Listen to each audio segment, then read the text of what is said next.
Alright, well this is my second attempt to shoot a video. The last flight where I explained everything didn't record, I didn't hit the buttons right. Alright, so for launch, flaps on, ailerons off. That's the way I like to take my planes. You don't do anything crazy at takeoff that way. Flaps off, ailerons back on. Alright, so I'm going to show you how I trim a plane. Right now the plane is totally zero trim. I've already trimmed it out with the battery. I'm going to bring it around, go up about 30 degrees and cut the throttle. Well, I got hit a crosswind there. Let me do it again. It's a little bit windy outside, so I'm going to bring it around 30 degrees, cut the throttle, and see what the plane does. Nice gentle arc. I'll do it one more time a little further in front.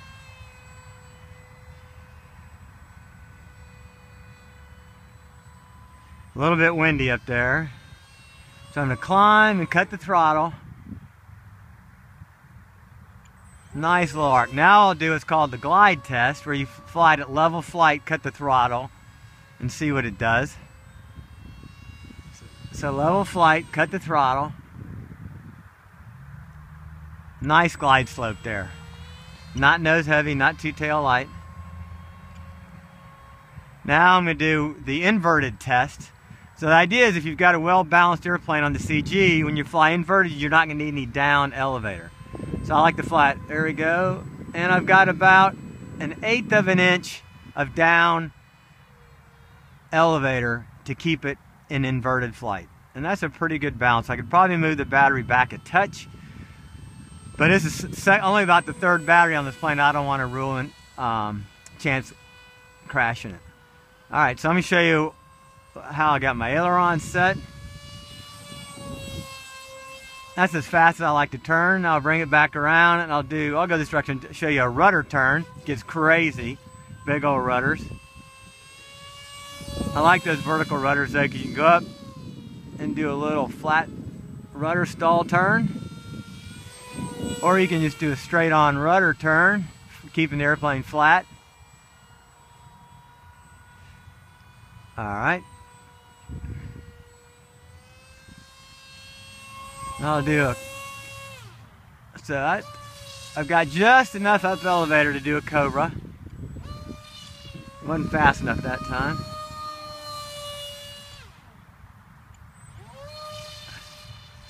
And I like to have about enough up elevator to wells to do a flip turn. If you get too much up elevator, you can get into thrust vectoring ass wagon, which is this right here, where the plane is stalling out on the elevator. So all you got to do is release the elevators and it'll come right out of it. Alright. Spoilerons on, ailerons off. And I'm going to do a little bit of high alpha here. Got a little bit of wind up there, so I'm going to let it harrier down in. Try to keep it in front of me with the sun at my back.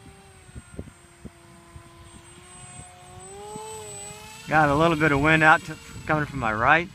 Now this plane does not have KFs on it, and the wing's a lot more unstable. I also don't have clean edges on the front. So this is kind of like how a beginner builder may do it. I definitely like the plane a lot better with KFs. This is all rudder action. I try not to do any aileron input, even though I do have aileron input into the elevons. Bring it back around for a nice low pass.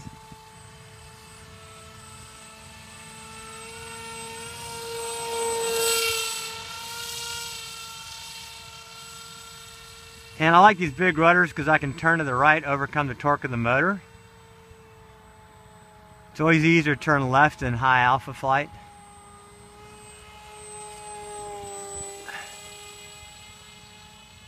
Alright. Spoilerons off, ailerons back on. Cold day, the battery's dead, bring it around and land it. So for landing, flaps on, ailerons off. Start a nice gentle glide down.